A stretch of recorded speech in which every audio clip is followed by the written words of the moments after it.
गंगोत्री होत्या. त्या काळी फक्त चूल आणि मूल एवढेच मर्यादित आयुष्य असणाऱ्या स्त्रीला शिक्षणाचे अमृत पाजून स्त्री जीवनाचा उद्धार करणारी सावित्रीबाई या खऱ्या अर्थाने क्रांतिज्योती होत्या.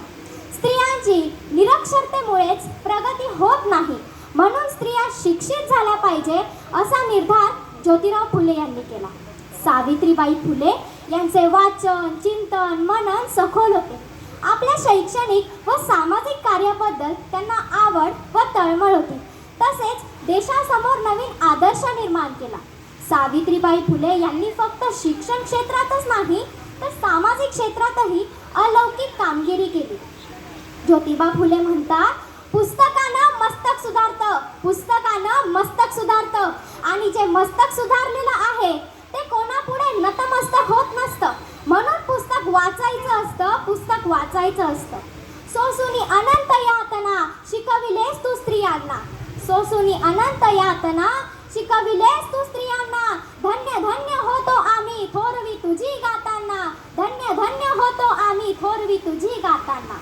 विज्ञानासाठी ज्यांचा सतत असे प्रयास, विज्ञानासाठी ज्यांचा सतत असे प्रयास, त्यांचे अखंड जीवन म्हणजे जणू एक खडतरच प्रवास. परिस्त्री शिक्षण हा एकच असे ध्यास, परिस्त्री शिक्षण हा एकच असे ध्यास. तुम्ही नसते तर ही ताठर समाज व्यवस्था झुकली असती का? तुम्ही नसते तर ही ताठर समाज व्यवस्था झुकली असती का? तुम्ही ज्ञानदानाचे कार्य केले नसते तर महिला शिकली असती का?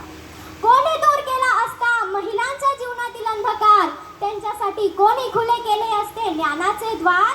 कोणी दूर केला असता महिलांच्या जीवनातील अंधकार, त्यांच्यासाठी कोणी खुले केले असते ज्ञानाचे द्वार?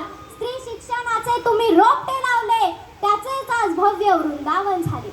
स्त्री शिक्षणाचे तुम्ही रोपटे लावले, त्याचेच आज भव्य वृंदावन झाले.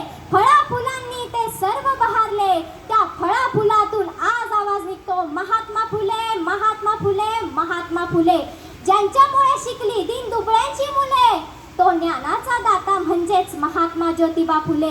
ज्यांच्यामुळे शिकली दीन दुबळ्यांची मुले, तो ज्ञानाचा दाता म्हणजेच महात्मा ज्योतिबा फुले. होता स्वातंत्र्यापूर्वीचा तो काळ, नव्हता महिलांना शिक्षणाचा अधिकार. होता स्वातंत्र्यापूर्वीचा तो काळ, नव्हता महिलांना शिक्षणाचा अधिकार. अंधारमय जीवनात पेटविल्या ज्ञानाच्या ज्योती, सावित्रीबाई फुले ज्योतिबांची काय वर्णावी कीर्ती. नावच त्यांचे आज जगती सदैव अमर झाले. तो ज्ञानाचा दाता म्हणजेच महात्मा ज्योतिबा फुले, तो ज्ञानाचा दाता म्हणजेच महात्मा ज्योतिबा फुले.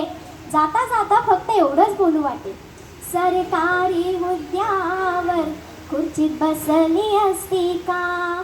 सरकारी हुद्द्यावर खुर्चीत बसली असती का? फुले सावित्री नसती तर मुलगी शिकली असती का? फुले सावित्री नसती तर मुलगी शिकली असती का? एवढे बोलून मी माझे भाषण संपवते. धन्यवाद.